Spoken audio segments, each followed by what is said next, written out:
Hi అండి, welcome to అమ్మ kitchen. ఈరోజు మన ఛానల్లో చాలా టేస్టీగా ఉండే, అలాగే ఇప్పటి వరకు మీరు ట్రై చేయని వెరైటీ స్వీట్ అయితే చూపిస్తున్నాను.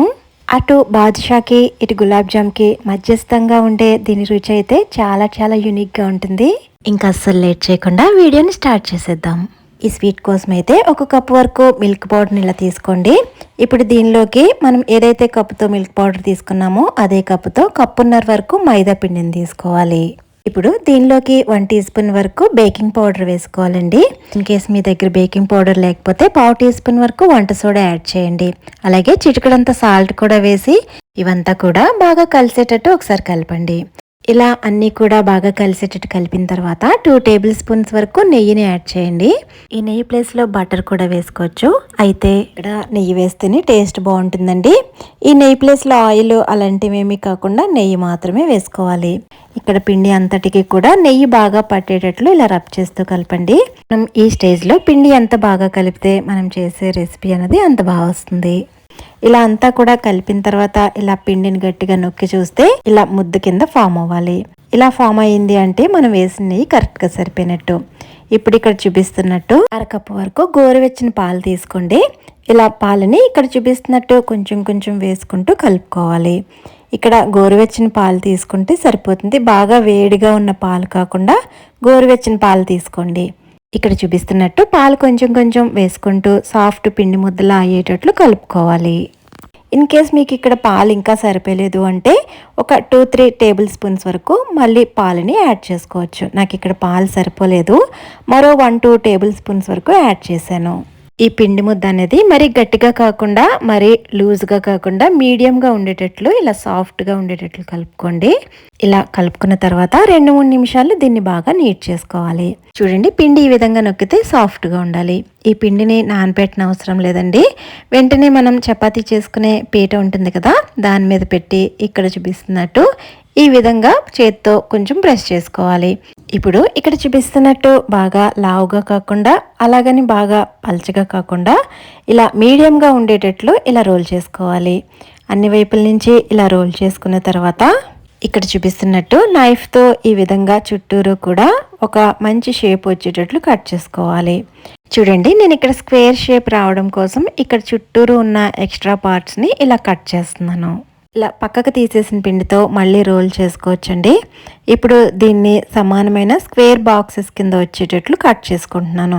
మనం చేసే ఈ రెసిపీ అన్నది అన్నీ కూడా ఒకటే సైజులో వస్తే చూడ్డానికి బాగుంటుంది కదా, అందుకని ఈ విధంగా కరెక్ట్ సైజ్ వచ్చేటట్లు అన్నీ కూడా స్క్వేర్గా వచ్చేటట్లు కట్ చేసుకుంటున్నాను.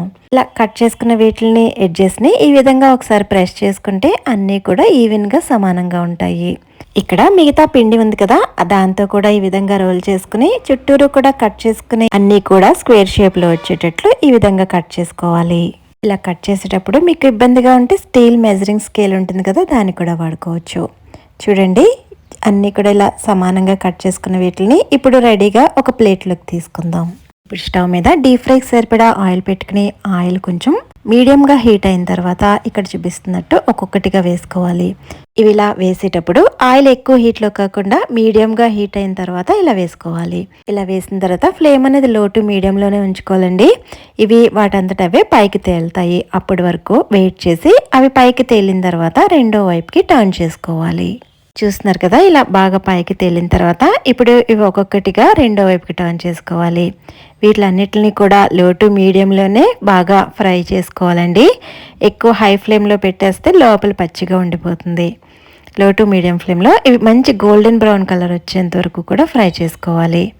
చూస్తున్నారు కదా, ఇలా మంచి కలర్ వచ్చిన వీటిని వేరొక ప్లేట్లోకి తీసుకుందాం. మిగతావి వేపించేటప్పుడు ఆయిల్ కొంచెం హీట్ తగ్గిన తర్వాత అప్పుడు ఆయిల్లో వేసుకోవాలి. చూస్తున్నారు కదా, ఇదే మాదిరిగా మొత్తం అన్నీ కూడా ఇలా మంచి గోల్డెన్ బ్రౌన్ కలర్ వచ్చేంత వరకు కూడా వేపించుకోవాలి.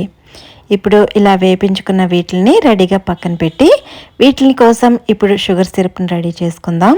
ఇప్పుడు స్టవ్ మీద గిన్నె పెట్టుకుని 1.5 కప్పు వరకు వాటర్ వేసుకోవాలి. ఇలా 1.5 కప్పు వాటర్కి కరెక్ట్గా 1.5 కప్పు షుగర్ పడుతుందండి. మనం షుగరు అండ్ వాటర్ రెండు కూడా ఈక్వల్ క్వాంటిటీలో తీసుకోవాలి.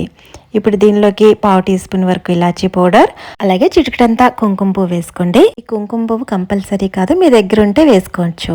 ఇక్కడ పంచదార పాకమేమి పట్టనవసరం లేదండి. పంచదార కరిగిన తర్వాత 6 నిమిషాల పాటు లో ఫ్లేమ్లో మరిగిస్తే సరిపోతుంది. ఇలా లో ఫ్లేమ్లో మరిగించిన తర్వాత స్టవ్ ఆఫ్ చేసేసి మనం ఏవైతే పక్కన పెట్టుకున్నామో ఇలా ఫ్రై చేసుకున్న వీటి మీద షుగర్ సిరప్ అంతా కూడా వేసుకోవాలి.